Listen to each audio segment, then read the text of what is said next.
I'm Jane Lee, and this is Campaign Catchup. There's just 3 days to go till the 2022 federal election. It's Wednesday, the 18th of May. Today, political editor Katharine Murphy joins me to talk about why the latest polls are showing Labor's lead over the coalition is falling. But first, here's what you need to know.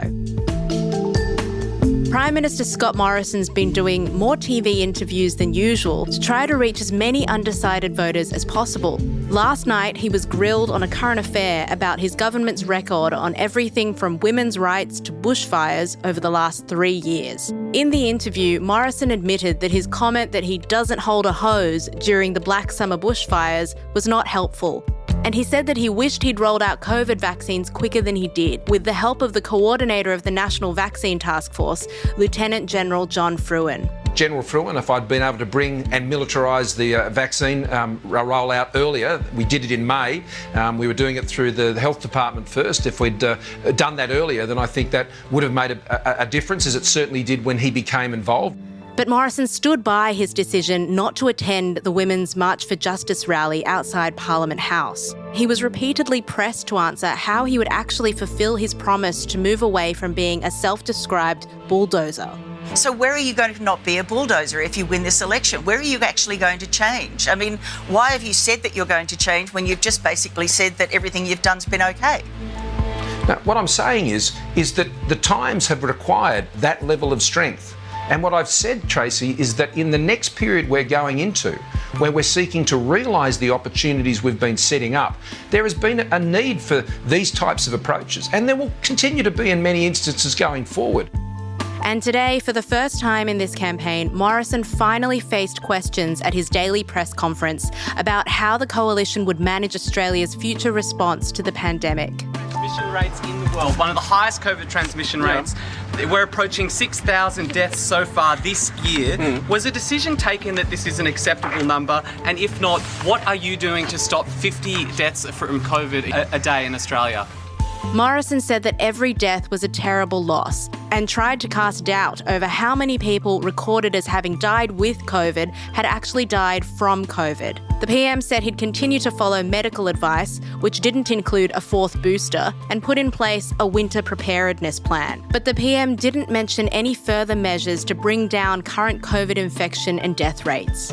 Australia has one of the lowest death rates from COVID anywhere in the world. Instead, he said that we're living with COVID now and suggested he would oppose any state premiers who sent people back into lockdown in the face of future variants. I'll tell you, that's not what I'm going to do if I'm re-elected on Saturday. I'm not going to drag Australia back into those times again. Labor leader Anthony Albanese was also asked about COVID at the National Press Club in Canberra. He said he would seek a briefing as early as next week to form a national strategy that takes into account the current number of hospitalisations and infection rates. We need to continue to be vigilant and recognise that this pandemic is still having a real human impact. Scott Morrison declined the National Press Club's invitation. He's the first Australian PM in 50 years to do so before an election. Instead, he delivered his final address to the Australia-Israel Chamber of Commerce. And the ABS announced wages rose 0.7% this quarter, well behind the inflation rate of 5.1%. A fall of 2.7%. What a hit.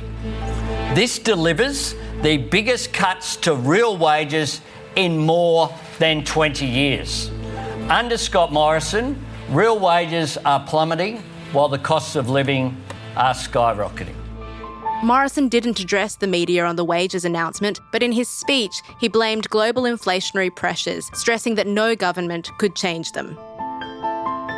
Coming up, Katharine Murphy is here to discuss why the polls are tightening. Hi, Murph. Hello, Jane. There's only a few days to go now before the election.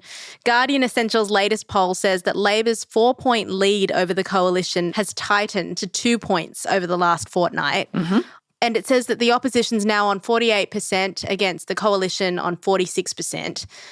Why do you think this is happening at this late stage, Murph? Yeah, there has been a little bit of a tightening on two-party preferred. The primary votes of the major parties haven't moved in our poll, but the thing has become a bit tighter. This always happens in the last week of the election.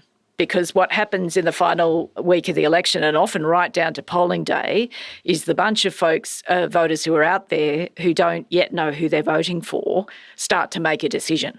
That's why the poll tightens, because the undecideds are starting to firm up. All of the polls at this point suggest that Labor still maintains its advantage. Now, I'm expressing that quite carefully, Jane. I'm not saying Labor is in front. I'm saying Labor maintains an advantage because the key number in these polls is not the national two-party preferred number, which we all hang our hats on. The key metric to look at in polls is the number of undecided voters, because it is that cohort who determine the result. Right? So all we can say at the moment is Labor has maintained its advantage. What all these polls tell us, particularly with this late tightening, is that this contest is very close. But certainly in our poll, the movement in Scott Morrison's favour happened after the Liberal Party launch. So I wonder what it is about the Liberal Party launch that you think might have swayed some undecideds.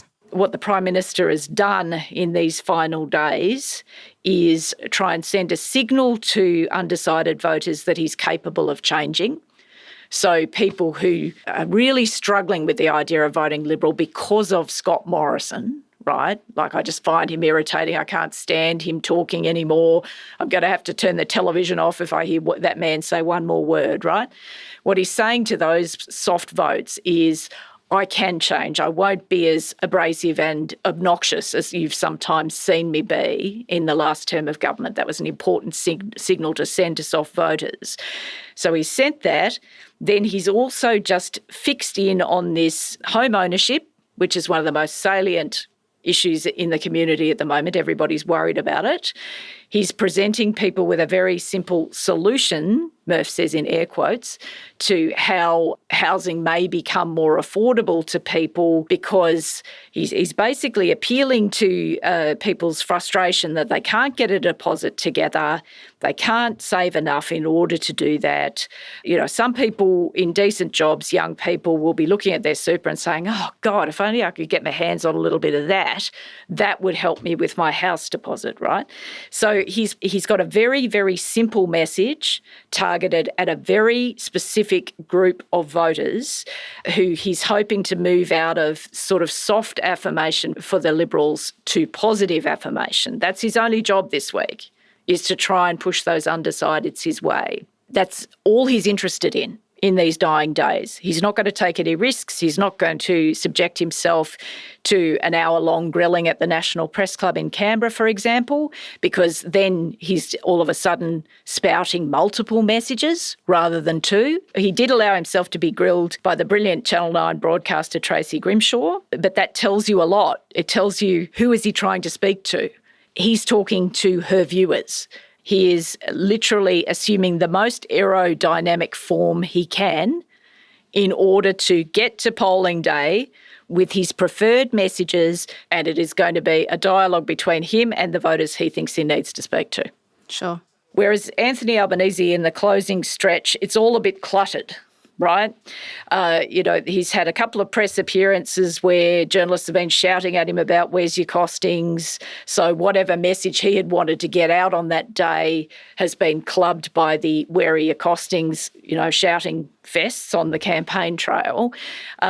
Even today at the National Press Club, Anthony Albanese gave his final address there. And I think actually a very strong performance today across a range of issues. Well, Sarah's been on the pod before and said that there's a week is a long time in politics, as I'm sure you've said at some stage, Murph.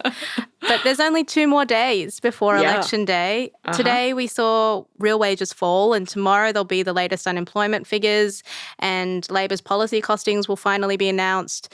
Could these sort of stories over the next couple of days make a difference to the votes that we're seeing? Yeah, I think for some people, yes, because some undecided voters, are undecided and engaged, if that makes sense, right? Yeah. Because particularly in this election, in terms of our vox pops with voters around the country, there are loads of people saying, normally I'm a Liberal, but I just can't stand Scott Morrison, or people saying, normally I'm a Labor person, but I'm really into what some of those independents, seem to be talking about. And Albanese's platform's not very ambitious. ambitious, and so I'm really into that, right? So there will be some undecided voters who are genuinely equivocating right up until the last, right?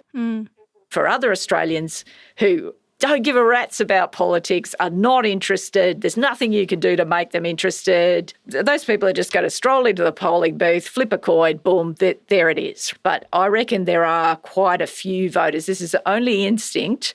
There's quite a few voters out there in this contest who are genuinely equivocating, like progressive types thinking, I know I should vote Labor because Morrison might win, but I really like Zoe Daniel, or, like people like that. How important are those few remaining votes, though? Critical, because the polls suggest, the only thing we've not said in this conversation, Jane, that we absolutely should have said is these polls could all be bollocks.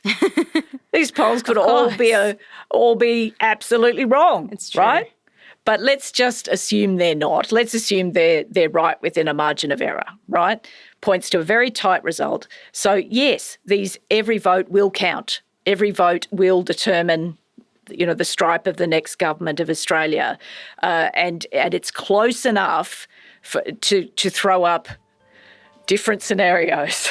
A majority government of one or other stripe, or a minority government, where both of these leaders are basically trying to put together sufficient votes on the floor of the House to survive a test of confidence and supply. So the polls do point to it being potentially that close. So, yes, absolutely, these votes will count. The remaining votes will determine the next government of Australia. Thanks so much for your time, Murph. No worries. That's your campaign catch-up for today. And for a deeper dive into the Guardian Essential poll, you can check out Murph's podcast, Australian Politics. On tomorrow's episode, Murph will be discussing the polls with Ebony Bennett from Australia Institute and Essential's Executive Director, Peter Lewis. You can find Australian Politics wherever you're listening to this podcast. This episode was produced by Karishma Luthria, Alison Chan and me, Jane Lee. The executive producers are Miles Martignoni and Gabrielle Jackson. Thanks for listening. See you tomorrow.